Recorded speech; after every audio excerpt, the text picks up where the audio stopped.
Hi, I'm Jonas Bromberg. I'm a clinical psychologist, and today I'm going to be talking to you a little bit about child behavior management.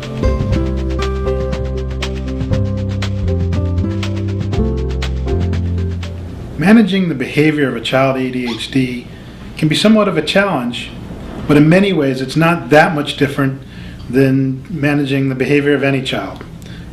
It may require a little bit more planning, attention, and certainly a lot more patience, but many of the same basic behavioral principles apply. Another really important about managing child behavior is being able to set firm and consistent limits. Don't be afraid to, be tough sometimes. Children need that. A really important thing that I tell parents is never threaten a consequence that you're not 100% willing to follow through with. My dad always used to tell me and my sister that he was going to pull the car over and drop us off if we didn't stop fighting. Me and my sister knew very well that he would never do that, and so the fighting continued. So if you find yourself in that type of position where you're telling your child you're going to do something as a response to their behavior and you don't do it, they've won, and you're going to need to take 2 steps just to get back to that place you were before as a credible limit setter.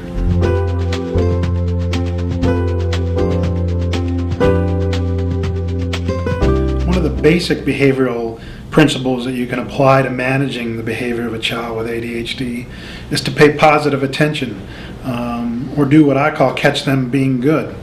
As a parent of a child with ADHD, you're probably familiar with the word no, and having to focus and refocus and refocus your child's attention and behavior, and that can leave you feeling like it's a negative situation, like you're always focusing on what the child's not doing or doing inappropriately, and both the parent and child can kind of feel that way.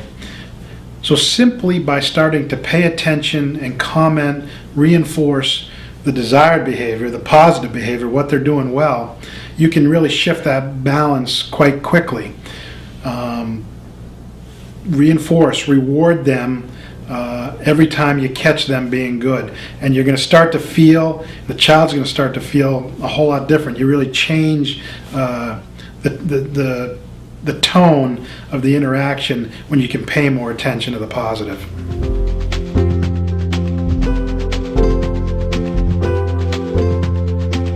There's several things you need to keep in mind when giving directions to a child with ADHD so that they're effective. First, and probably most important with a child with ADHD, is to kind of stop them sort of physically in space so that they're not moving around. Ask them to make eye contact while you're talking to them. And then ask them, when the direction is given, to repeat that direction back to you so that you're clear that they understood and sort of took in what you asked them.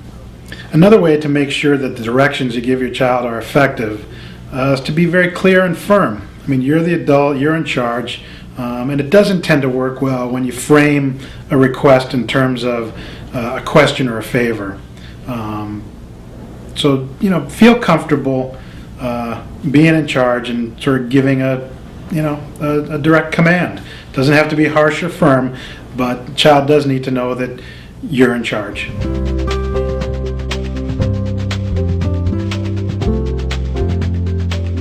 Something else that requires some thought ahead of time and planning is to come up with rewards that are powerful and meaningful to the child. It doesn't do any good to set up a reward system if the child isn't motivated to work for the rewards. I often recommend that parents use social rewards rather than material rewards like gifts or money. And social rewards are usually things like additional time, special time with a parent, playing a game, or doing a special activity. They can even be something like staying up a little later at bedtime and reading together. But these type of social rewards, where a parent and child are spending positive time together, can be very powerful, and another way to sort of combat against the negative dynamic that can get going between a parent and child when difficult behavior is a problem. It really gives a parent and child a chance to take a break and focus on something fun and positive, and build that dynamic into the relationship.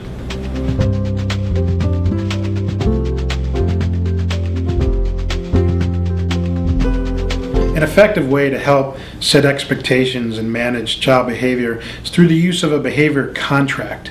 And that's one of many tools that you'll find in the toolkit on the Inside ADHD website. The behavior contract is just what it sounds like. It's a contract between a parent and child that helps define in a clear way what the expected behaviors are, what the intended rewards might be when a child performs those expected behaviors, and what the consequences would be when the behavior is not performed. The contract can help a parent and child sort of set some time parameters, a time frame around when the behaviors are going to occur, how frequently they're going to be rewarded, and when it's written well, it can give, it helps a parent and child share a common language for clearly talking about the behavioral expectations. So these are just a few tips at a very basic level about child behavior management, and we're going to go into some more detail about many of these things in future segments.